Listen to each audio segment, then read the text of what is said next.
is a giant bamboo rat. It weighs over 6 pounds, and soon you'll learn how rat farms like these could potentially save the world.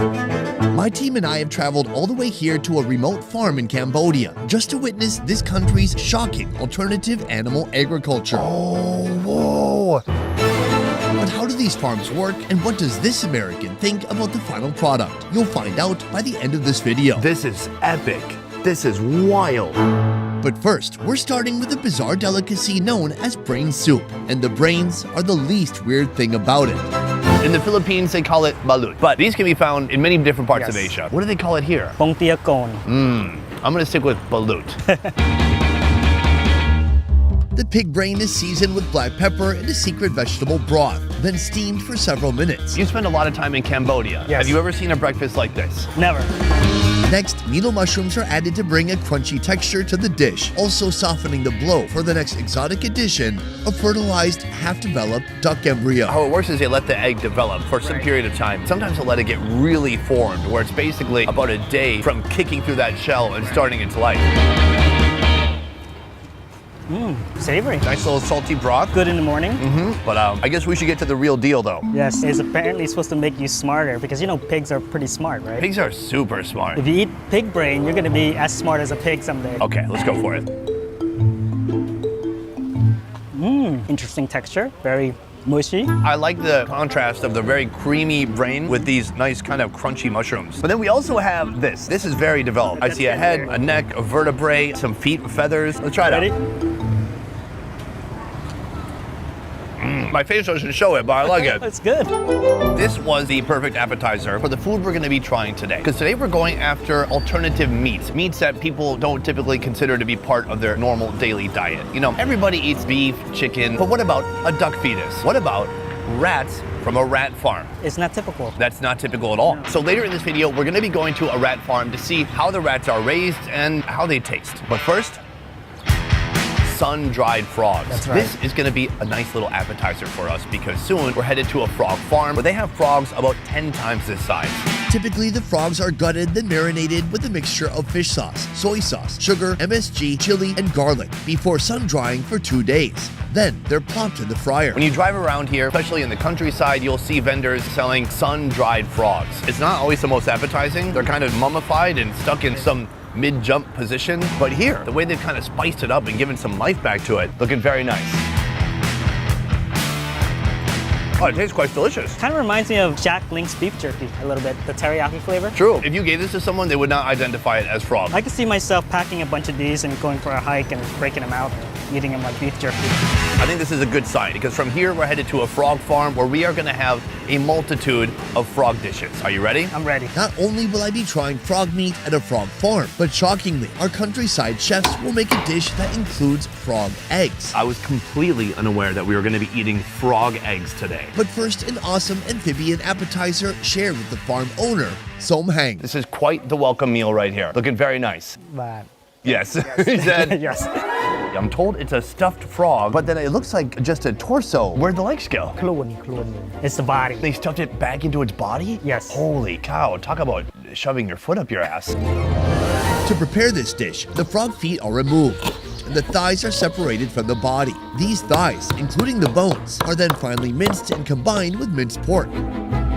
Next, a traditional Khmer herbal paste known as krung, glass noodles, and roasted peanuts. The ingredients are thoroughly pounded using a mortar and pestle. This blend is then used to stuff into the frog's torso before making its way to the grilling station. This is a very popular Cambodian dish, very quintessential, and Cambodian people love frogs. At every restaurant you go to, you'll see stuffed frogs on the menu.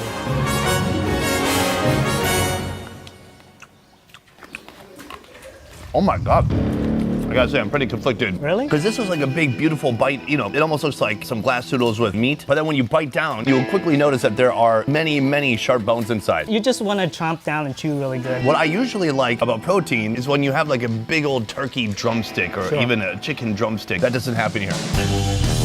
All that being said, the skin on the very outside of the torso, that's really nice. The krung is what gives it that sort of scent. Totally. Almost like lemongrassy floral scent. The krung has been the theme of this trip so far. It is like the heart of seasoning or adding flavor to Cambodian food.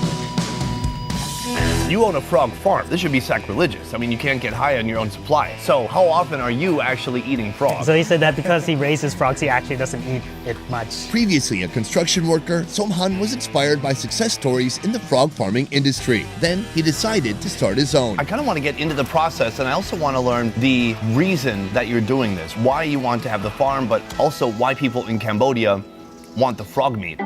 Each pen houses frogs at different life stages. Frog life begins when the female lays eggs and the male fertilizes them. Somhan separates the resulting eggs from the adult frogs, and in just a few days, tadpoles emerge. After 30 days, they lose their tail and they turn into little frogs, and then they move them to the next pen. For 3 months, they're nourished with a diet of rice and egg yolks until they reach market size. He started with about 30 pairs. Now he has over 1,000 pairs. Then males and females are placed in separate pens, marking the start of a new life cycle. These are the males. Let's pick one up so people can see it. Okay. All right, wow. Take a look at this guy. Huge. He weighs over a pound, I assume. The most profitable aspect of this business is selling pairs of frogs to other farmers for breeding purposes. What is the difference between an eating frog and a breeding frog? It's not much difference. It's just some you keep longer so that you can sell as breeders, and others you eat. You get about $3 for a kilo of frogs versus pigs, you get about $1.50. Oh, wow. Very interesting. So perhaps this will be a trend that continues into the future. You know, Greta Thunberg, she's out there. She's upset cattle are releasing flatulence, but frogs don't fart, I don't think. No, I don't see any bubbles. And so perhaps this could be a future meat source for the world. We could be having frog barbecues instead of pig barbecues. Yeah, or both. Or both. Together. If you thought these male frogs were big, He's picked it up. wait until you see the ladies. Oh, this one looks huge. Often almost double the weight of the males, Oh, whoa.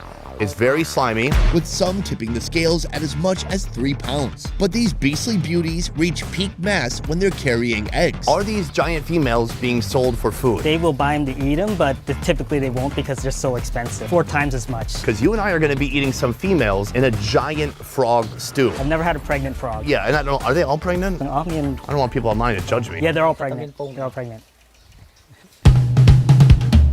For this recipe, certain parts of the frog like the head, skin, and guts are set aside, leaving the body, legs, intestines, and another soon-to-be revealed part for cooking.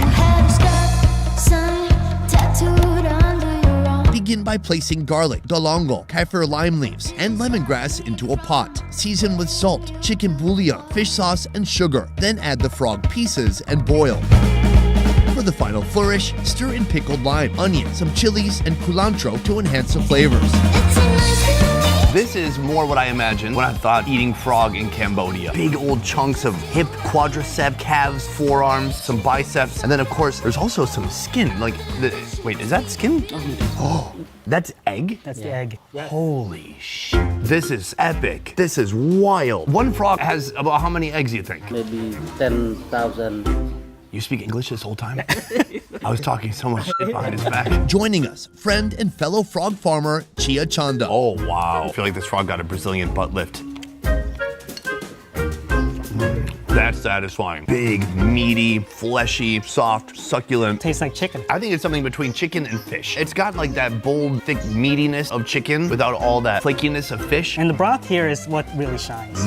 Because of the pickled limes, gives it a nice sour punch. Oh, that's a great flavor. I always say for people who are trying to be a little bit more adventurous with their palate, I mean, this is like a 1 out of 10 on the craziness scale. That being said, this right here, I have no idea about. These would have been laid shortly, and soon those would have turned into tadpoles. Have you eaten this before? Bah, have you eaten this before? No, he's just saying what he's This guy doesn't know English. Does he know what I'm saying? No. I knew it!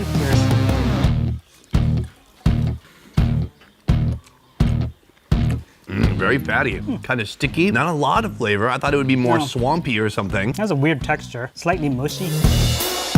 Sticky and fatty, but mainly it's absorbed the delicious flavors of the broth. It's really good, actually. I think it's pretty tasty. I like it. How much to open a frog farm? I think I'm in. Do you think it takes less energy to raise a frog than to raise a cow?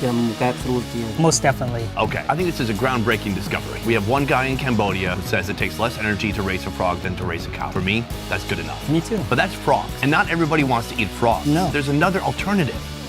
Rats. When you hear the word rat, the words food or dinner are unlikely to follow.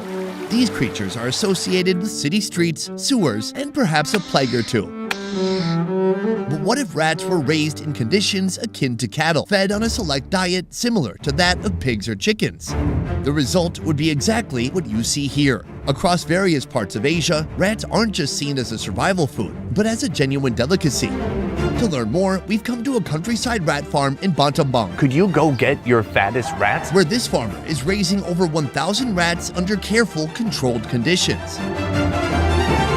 Oh my God, that is wild. Mui Chalmert has been involved in rat farming for over a decade. I thought New York City rats were like the biggest of the big because I assumed they did steroids in the sewer. But this rat, it's big, it's bulky, it has large drooping balls. They call it kadol prang, which is generic term for rats. He was first inspired and intrigued by the rat meat he tried in Thailand while spending time there as a construction worker. You can pet it, but just stay away from its mouth. How heavy do you think this rat is? 1.5 kilos. 3-pound rat. This rat probably has an eating disorder. Most of his customers are either rat farmers, food vendors, or people who happen to catch his flashy rat billboard as they drive by. What is the process of raising the rat from a little baby rat to a monster like this? They set up the areas for the rats to do their thing. Intercourse. After about 25 days or so, they have their babies, and then in about 3 months, they get to about this size, and that's when they can sell them. And they feed them a combination of corn, rice stalk, pig feed, Old pizza crust. anything that's available. However, if you thought these rats were big, wait till you see what else he has in store. He grabs it by the tail.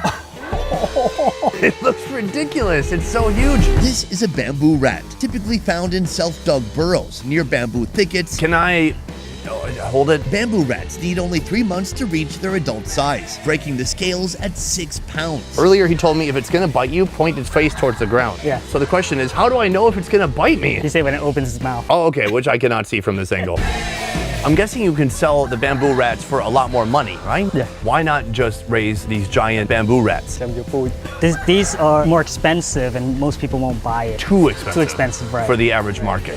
We are sadly not gonna be eating one of these today. I've had this in the past. I've had it in a hot pot. I think I even had something like this in Nigeria. But today, I want to focus on that common rat. You ready? I'm ready.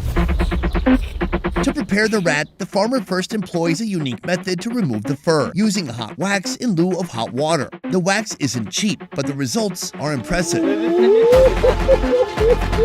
Every last hair is removed, which is important since we'll soon be eating the prized rat skin. Think of it like a mini rotisserie pig. Is that a common technique employed? He learned it on YouTube. No way. After waxing, the rat is cleaned and its appendages and innards are removed. Now they're ready for marination. The marination is a blend of crushed pepper, shallots, garlic, MSG, chicken bouillon, palm sugar, Chinese black bean sauce, and oyster sauce, all thoroughly mixed before being applied to the rats. From here, the rats will be cooked 2 ways. Course 1, roasted rats, secured inside a roasting net. Then placed inside a sweltering clay pot over charcoal for hours until the fat renders down and the delectable rat meat becomes juicy. A little story, some history. It smells like chicken thigh meat. A bit fatty and freshly roasted. Can I just grab it by the leg? Sure. Or you can grab it by the tail, which is stuck to its body. Doesn't care what people think. Thin pig skin on the back. It does look like crispy cracklings. Wow. This one is kind of juicy. That's ridiculously good. It's actually really good. It's very fatty. It tastes like it's almost been caramelized by roasting for so long. And then here we have the actual backstraps, the tenderloin. Oh yeah, it's slightly dry, but with like a slick of oil on the outside. Let me hit it with this country sauce. That is a ripe tamarind paste with chili peppers and vinegar. That's good. I almost can't believe it's rat. It's so tender, it's like falling off the bone. I mean, this goes beyond like survival food. If I lived in the country, I'd be like, oh my God, is it rat night tonight, please? Especially in Battambang, it's a special treat to have rat. Even kids love it. I guess the reason people get disgusted in the US is because their interactions with rats are in the city, they eat trash, and they're scurrying around in dirty areas. But I guess growing up, I had pet rats for a short period of time, so I thought they were cute. And coming to the countryside, it just made sense that it's not like a dirty, repulsive animal. Especially here, it's farm raised, and the way he's roasted it with time, care, and precision, it's good. It's really transformed it into something that you wouldn't believe. So that was our roasted rat. Now we're gonna try. For course 2, grilled rats. Each rat is clamped between 2 wooden stakes, then grilled over charcoal, resulting in crispy skin imbued with charred flavors. I'm gonna peel these wood skewers or clamps off of here. I mean, the skin is so fatty, it's literally sticking to the skewers, just like pork skin would. The tail. You can eat it. That's a bit much. Really? He eats the tail? Yeah.